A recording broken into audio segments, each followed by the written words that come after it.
네, 오늘 우리에게 주시는 하나님의 말씀 마태복음 7장 1절로 5절까지의 말씀 한 적씩 번갈아 가면서 읽으시고 마지막 5절은 함께 읽겠습니다.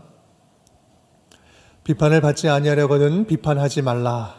너희가 비판하는 그 비판으로 너희가 비판을 받을 것이요 너희가 헤아리는 그 헤아림으로 너희가 헤아림을 받을 것이니라. 어찌하여 형제의 눈 속에 있는 티는 보고 내 눈 속에 있는 들보는 깨닫지 못하느냐. 보라, 내 눈 속에 들보가 있는데 어찌하여 형제에게 말하기를 나로 내 눈 속에 있는 티를 빼게 하라 하겠느냐. 외식하는 자여, 먼저 내 눈 속에서 들보를 빼어라. 그 후에야 밝히 보고 형제의 눈 속에서 티를 빼리라. 아멘. 아멘. 오전에 뉴스를 보니까 또 폭우가 이제 또 막 쏟아진다고 합니다. 우리 토요일까지 한여름으로 우리를 참 날씨가 힘들게 하더니 이제는 또 큰 비가 온다고 합니다. 여러분 건강관리 잘 하시고 또 비 피해 없도록 유의하시면 좋겠습니다. 우리가 함께 조금 전에 읽은 마태복음 7장 말씀은 산상수훈 말씀이죠. 산상보훈, 보물과 같은 말씀이다. 산상수훈 말씀은 마태복음 5장부터 7장까지 세 장에 걸쳐서 소개되고 있습니다. 예수님의 핵심적인 가르침을 모아놓은 설교집이죠. 특히 가장 큰 주제가 있다면 하나님 나라, 천국 백성은 어떻게 살아가는가 라는 그 모습을 산상수훈에서 말씀을 해줍니다. 제일 먼저 시작이 이제 팔복으로 시작을 하죠. 팔복. 첫 번째, 심령이 가난한 자는 복이 있나니 천국이 그들의 것이며, 그렇게 해서 8개가 진행이 되고, 마지막은 의를 위하여 박해를 받는 자는 복이 있나니 천국이 그들의 것입니다. 그래서 복을 선포를 하면서 8개 복 가운데 제일 먼저의 복, 제일 마지막에 복되도다 하는 것은 천국이 그들의 것이다 라고 이야기를 하죠. 이것이 지금 산상수훈 그리고 마태복음, 더 나아가서 성경 전체 이 팔복, 이것을 다 담고 있는 가장 큰 주제를 이야기하고 있습니다. 그것은 바로 하나님 나라, 예수 그리스도인에서 천국 백성이 된 자들이 누리는 복에 대해서 선포를 하는 것이 팔복이죠. 우리가 아무리 가난하고 박해받고 목마르고 궁핍하고 뭔가 결핍되고 힘들어 살아간다 할지라도 누구 안에 있으면, 예수 그리스도 안에 있으면, 예수와 함께라면 우리는 어떤 삶이 가능하다? 천국의 삶이 가능하다. 천국 백성이다 라고 선포를 해주는 것이 이 산상수훈에 제일 먼저 나오고 있는 팔복의 말씀입니다. 여러분, 그렇게 예수 안에서 천국을 살고 계십니까?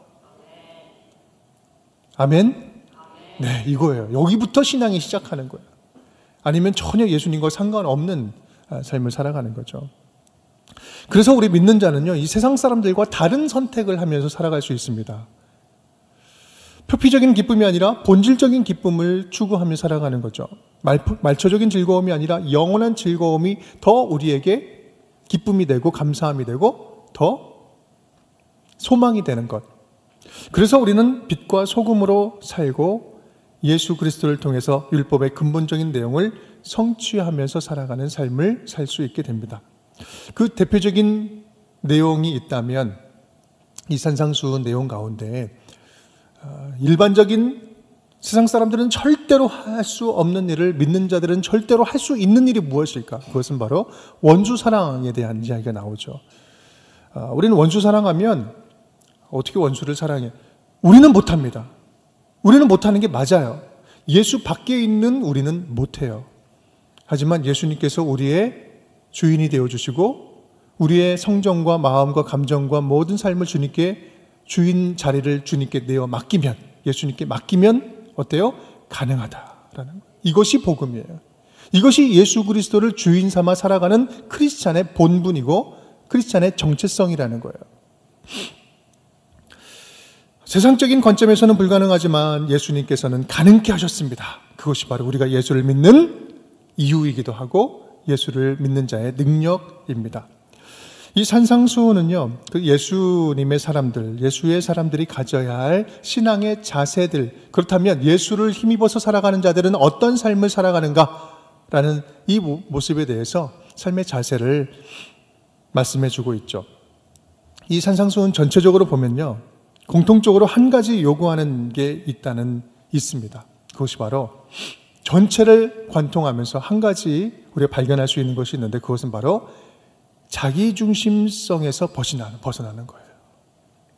예수 그리스도를 믿는 주님의 자녀가 되었느냐? 그렇다면 이제부터 잘 봐. 이 공통적인 특징이 있는데 잘 봐봐. 자기중심성에서 벗어나는 거야. 그런 관점에서 6장 7장은 일관되게 말씀을 합니다. 6장 1절은 이렇게 이야기하죠. 사람에게 보이려고 그들 앞에서 너희 의를 행하지 않도록 주의하라. 그리하지 아니하면 하늘에 계신 너희 아버지께 상을 받지 못하느니라. 구제할 때 어떻게 해요? 기도할 때, 금식할 때 사람들 막 보는 데서 하지 말라는 거예요. 은밀하게 해라. 오직 하나님 앞에서만 해라. 사람에게 보이려고 구제하고 사람들에게 보이려고 기도하고 보이려고 금식을 하는 것은 자기 의를 드러내기 위한 것이다. 이것은 누구를 위한 신학이다? 자기를 위한 신학이라는 거예요. 다 자기로 향하는 신학이다. 우리 중에도 그럴 수 있습니다. 교회에 열심히 다니는 듯 하지만, 오래 다니고 아주 믿음이 좋은 것 같지만 내 유익을 위한 자기중심적인 종교 행위가 있을 수 있어요. 내가 어딘가에서 다른 곳에서 인정받지 못하는데 교회에서는 인정받는다. 인정 욕구를 채우기 위한 어떤 섬김일 수도 있고, 자기 만족이라는 유혹에 사로잡힌 선행, 내가 누군가를 돕는 이 일에 있어서 만족이 오는데 이것이 그냥 진짜 하나님이 기뻐하시는 하늘에 쌓는 그런 만족이 아니라 내가 무엇인가의 성취감을 갖고 누군가에게 보여주고 그런 선행이라면, 그런 유혹에 빠진 선행이라면 그것은 하나님을 이용해서 나를 섬기는 신앙이라는 거예요. 이것을 분별할 줄 아는 것이 우리가 신앙이 성숙해져 가는 겁니다. 보물을 하늘에 쌓아두라 라는 말씀도 그렇죠. 누구를 위해서 선행합니까? 누구를 위해서 재물을 사용하고 재물을 쌓아두고 또 헌금하고 또 도와주고 합니까? 우리는 자기의 안위와 편안함을 위해서 재물을 쌓아두고 안정감을 확보하고자 하는 그러한 늘 불안한 마음이 있어요. 왜요? 하나님이 주신다고는 머리로는 믿는데 이 감정적으로 오지 않는 거예요. 염려가 되니까. 하나님을 믿는다고는 하는데 하나님이 안 주시면 어떡하지? 순서를 까먹으면 어떻게 하지? 이번 달 그냥 지나가면 어떻게 하지? 하나님에 대한 불안함이 있는 거예요. 그러니 하나님을 자기보다 덜 믿고 안 믿는 거죠. 그러니까 내가 뭔가를 좀 더 쌓아야 된다고 생각하는 거예요. 그래서 어떻게 합니까? 하나님도 좋지만 재물도 함께 섬기는 거예요. 좋은 게 좋은 거고. 하나님 안 섬기는 게 아니라니까요. 하나님 섬겨요. 근데 하나님 좀 실수할 수 있으니까 내가 좀 챙길게요. 요즘은 이겁니다. 자기중심적인 신앙, 자기중심적인 열정, 자기중심적인 헌신, 자기중심적인 선행, 이 모든 것들은 하나님 나라를 살아가는 데 방해가 되는 거예요. 참된 신앙을 방해합니다. 그래서 이 산상수훈의 6장은 결론적으로 이렇게 가르침을 주죠. 자기중심성은 버리고 하나님 중심성을 회복해라. 자기중심성을 버릴 수 있는 가장 확실한 방법, 그것은 바로 마태복음 6장 33절, 너무나도 유명하고 중요한 말씀이죠. 함께 읽어보겠습니다. 그런즉 너희는 먼저 그의 나라와 그의 의를 구하라. 그리하면 이 모든 것을 너희에게 더하시리라. 아멘. 먼저 뭐 하라고요? 그의 나라. 먼저 그의 나라. 먼저 구하라는 거예요. 충분히 그래 알겠다라는 거예요. 필요한 거 알겠다. 근데 먼저 주의 나라, 주의 뜻을 먼저 구해. 그러면 더해 주실 거야, 덤으로 주실 거야 라고 하는 자기중심적인 신앙을 버리고 하나님 중심적인 삶의 우선순위를 회복할 때, 그때 우리는 영적인 질서가 회복될 수 있습니다. 신앙의 질서가 그때 회복될 수 있어요. 그때부터 신앙이 자랄 수 있어요. 아무리 오래 믿었어도 그 우선순위, 그 중심성이 이동되지 않으면 계속해서 다람쥐 쳇바퀴 돌듯이 돌면서 시간은 많이 됐는데 여전히 신앙은 아주 어린아이 신앙으로 살아갈 수 있는 거죠. 하나님의 뜻을 먼저 구할 때 주님 채워주신다. 여러분 믿으십니까? 믿으십니까? 아멘. 이 믿음이 우리를 다시 살게 하고 믿음을 자라게 할 수 있습니다. 자기 중심성에서 벗어나게 하는 첫 번째 방법, 먼저 하나님의 나라와 먼저 주의 의를 구하는 것. 오늘 본문 7장에서도요, 오늘 7장 1절부터 5절까지 읽었잖아요. 7장에서도 동일한 주제가 이어지면서 조금 더 발전을 하고 있습니다. 자기 중심적인 신앙에서 6장은 하나님 중심성으로 회복하라 라고 했는데 7장은 자기 중심성에서 타인 중심적인 신앙으로 이동하라 라고 좀 더 발전하고 있어요.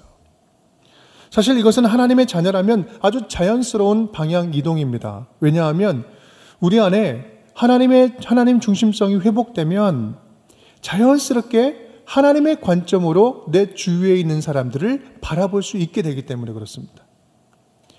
내 중심적으로 보면 늘 타인은 타자, 그냥 나와 상관없는 사람일 수 있겠지만 하나님 중심적으로 우리가 바라보면 저 사람도, 저 인간도, 나하고 절대 맞지 않는 저 사람도 나처럼 똑같이 하나님이 사랑하시는 존재다라는 그 관점으로 볼 수 있기 때문에 타인 중심적으로 우리의 믿음이 향할 수밖에 없습니다.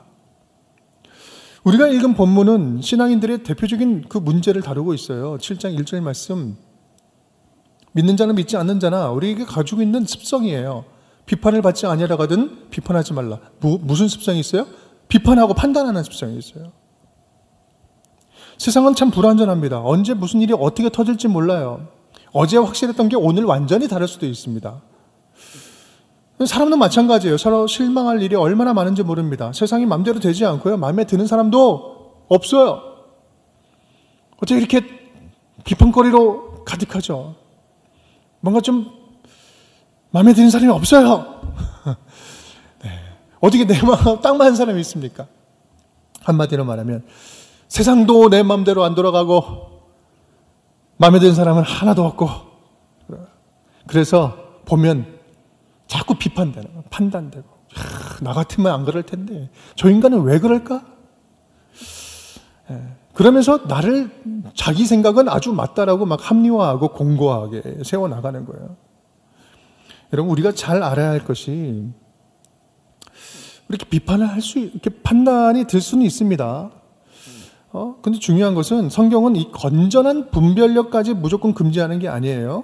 이 선악, 이게 옳은 건지 나쁜 건지, 하나님이 기뻐하시는 건지 아니면 싫어하시는 건지, 이 건전한 그 판단력은 반드시 필요합니다. 다만 여기서 말하는 것은 타인을 향한 무분별한 비판이에요. 나를 보호하기 위해서 타인을 비판하는 것이고, 내 유익을 위해서 타인을 무시하는 것이고, 마치 자기가 절대 진리인 양, 나는 절대 틀리지 않아, 하나님인 양 누군가를 정죄하고 판단하는 것, 다른 사람을 그렇게 보는 것을 이야기합니다.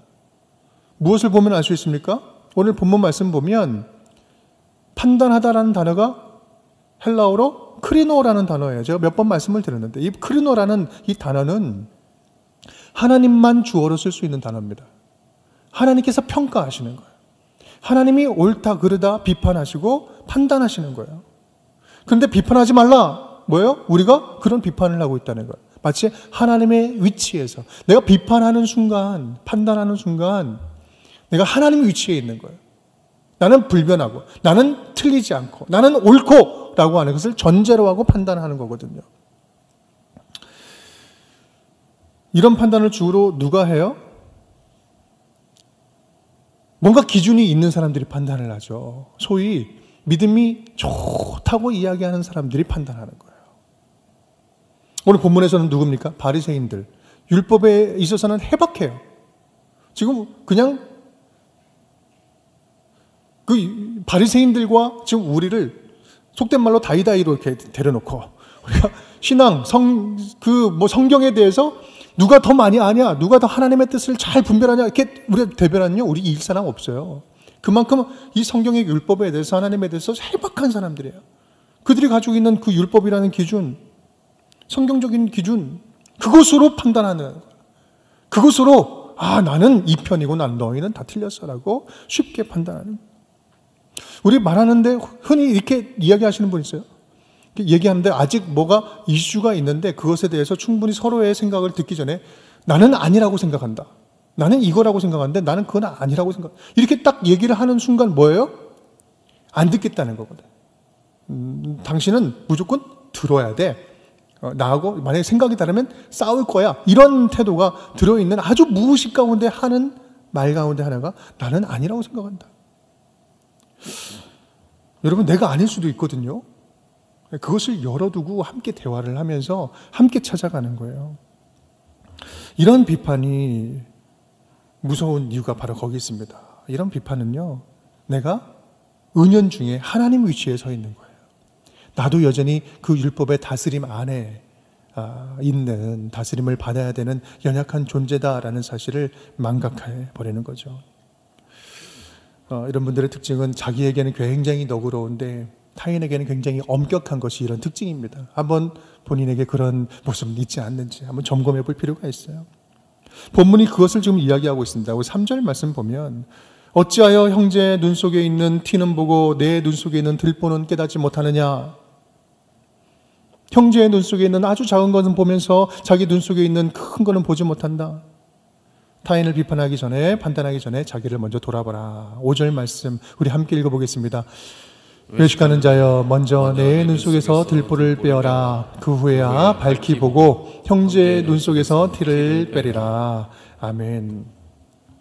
여러분, 우리 예수 믿는 자들은요, 우리 안에 있는 은밀한 이기심과 싸워야 돼요. 한 번 싸우고 마는 것이 아니라 계속 싸워야 돼요. 왜냐하면 우리는 틈만 나면 이기적이고 방심하면 이기적이고 기도를 조금만 안 하면 이기적이기 때문에 계속해서 내 거 안으로 이렇게 향하는 마음, 잡아당기는 마음, 힘이 있어요.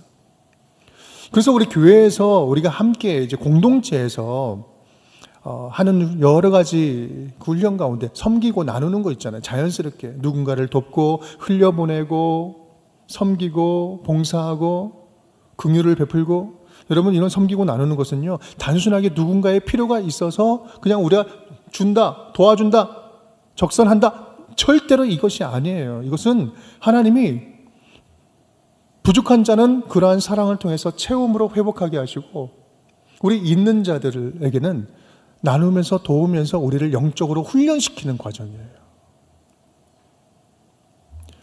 이기적인 습성을 계속해서 나누고 베풀면서 흘려보내면서 나를 계속해서 쳐서 복종시키도록 예수 그리스도 몸된 공동체, 우리 교회의 공동체를 통해서 계속해서 불필요하게 비만해지는 우리의 몸과 마음과 우리의 부유를 계속해서 흘려보내면서 우리를 영적으로 훈련시키는 과정이 섬김이고 우리가 나눔이다라는 것.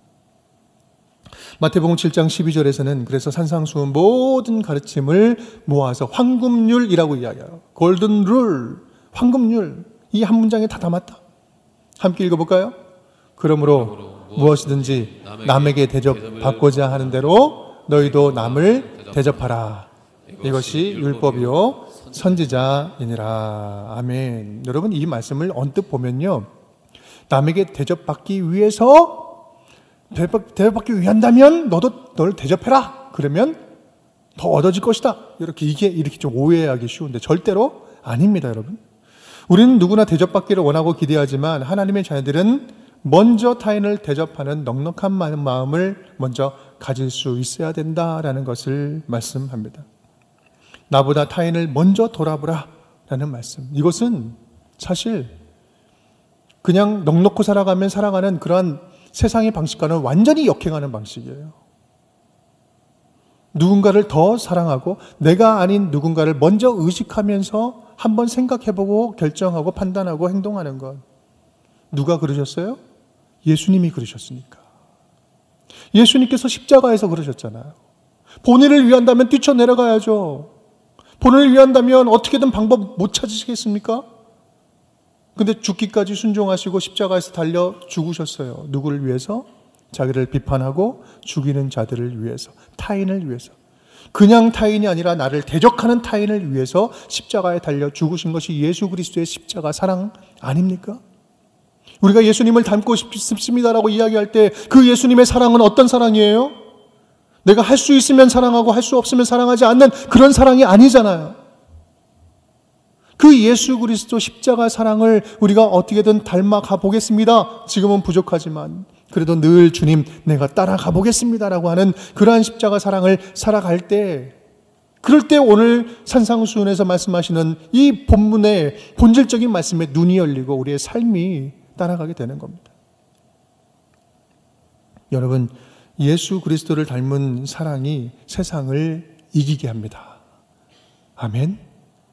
예수 그리스도를 닮은 사랑이야말로 우리가 세상을 이기고 천국으로 살 수 있게 하시는 줄 믿습니다. 이것이 예수 그리스도의 복음이에요. 이것이 생명이에요. 예수님 그렇게 지금도 우리를 사랑하고 계세요. 또 예수님은 그렇게 우리가 오늘도 그렇게 주님 닮은 사랑을 하기를 원하십니다.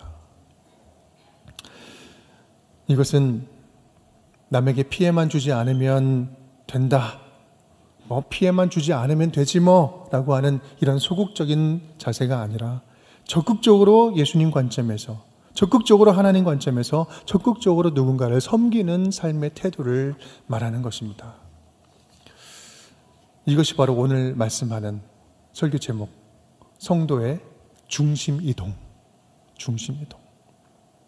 내 중심에서 하나님 중심으로, 내 중심에서 타인 중심으로, 이것이 주님께서 기대하시는 우리 복음에 합당한 실천적인 성도의 삶이다라는 말씀입니다.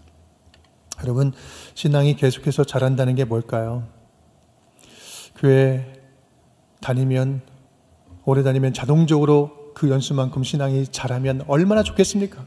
그런 거예요? 그거 아니잖아요. 예배 빠지지 않고 열심히 참석하기만 하면 자연스럽게 자동적으로 영적인 어른이 됩니까? 그랬으면 얼마나 편하겠습니까? 그런데 미안하지만 그렇지 않습니다.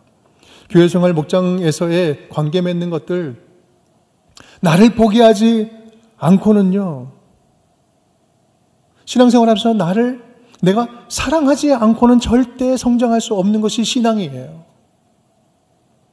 내가 믿는 만큼 사랑하고 사랑하는 만큼 주님께서 주시는 은혜로 자라갈 수 있는 거거든요.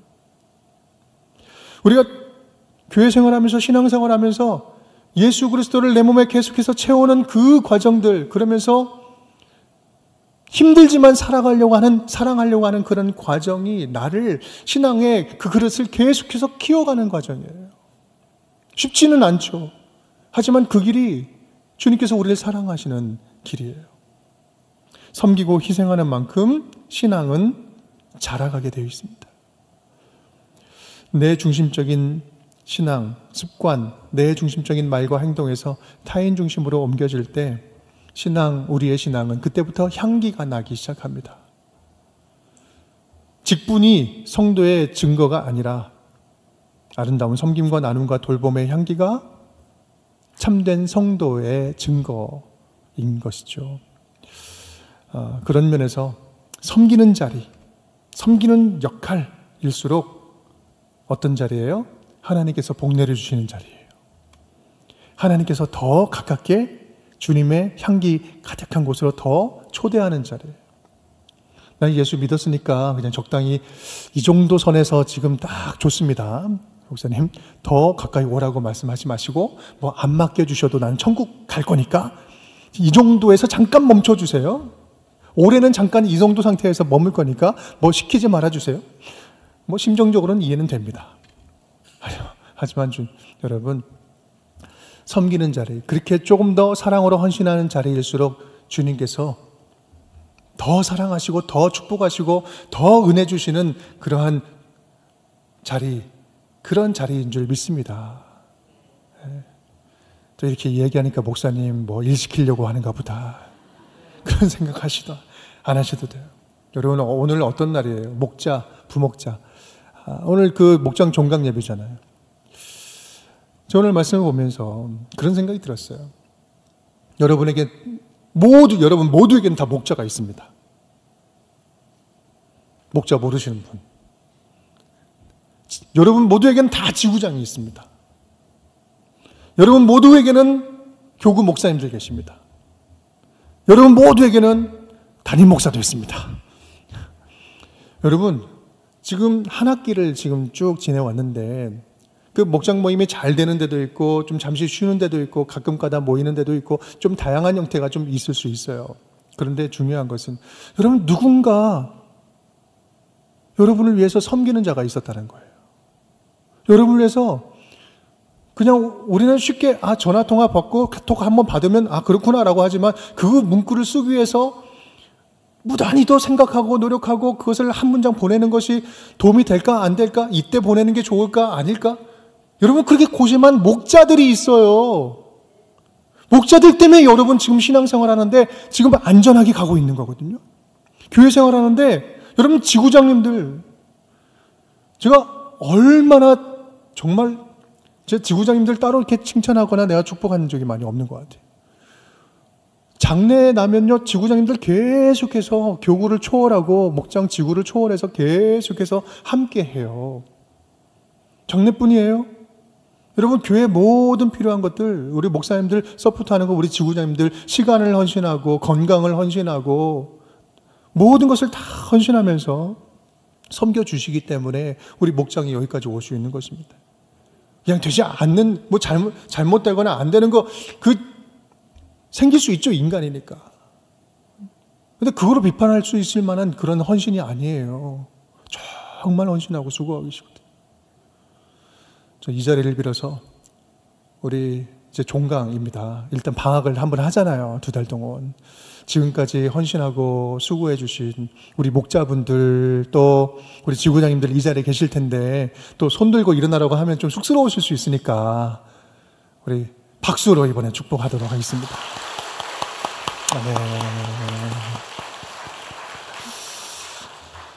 네. 여러분, 주님께 더 쓰임받고 더 헌신하고 섬김받는 그 자리가 더 예수님 닮은 자리고 더 축복해 주시는 자리예요. 이거 더 막 헌신하라고 끌어들이는 그러한 얄팍한 수가 아닙니다.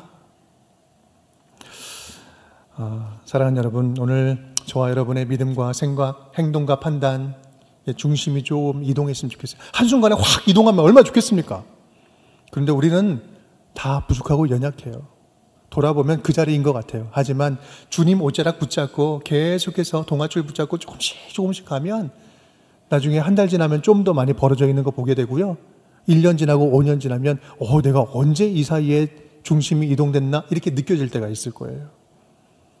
중요한 것은 예수님 만날 그때까지 계속해서 달팽이처럼 쉬지 않고 무럭무럭 그냥 주님께 나아갈 수 있기를 바랍니다.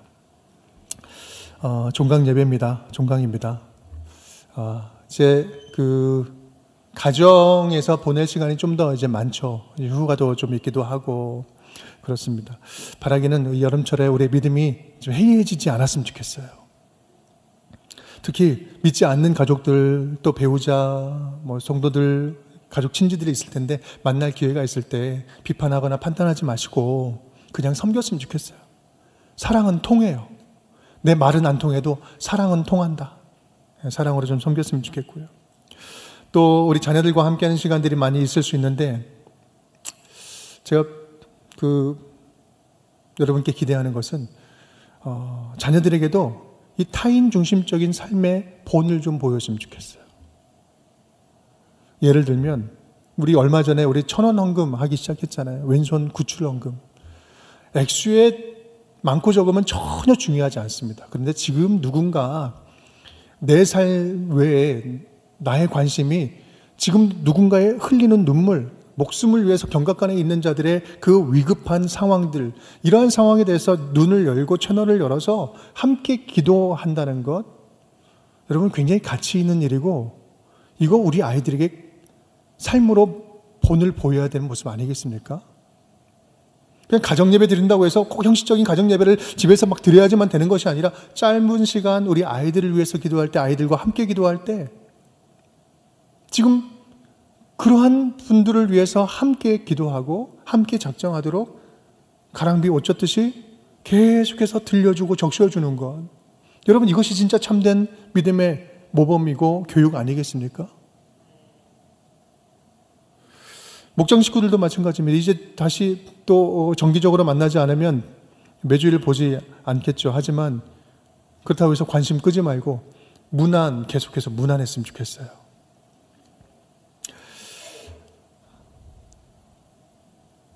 말씀을 마치겠습니다. 자기 중심성에서 벗어나서 서로 사랑으로 돌볼 줄 아는 것. 그것이 오늘 하나님께서 우리에게 주시는 메시지인 줄 믿습니다.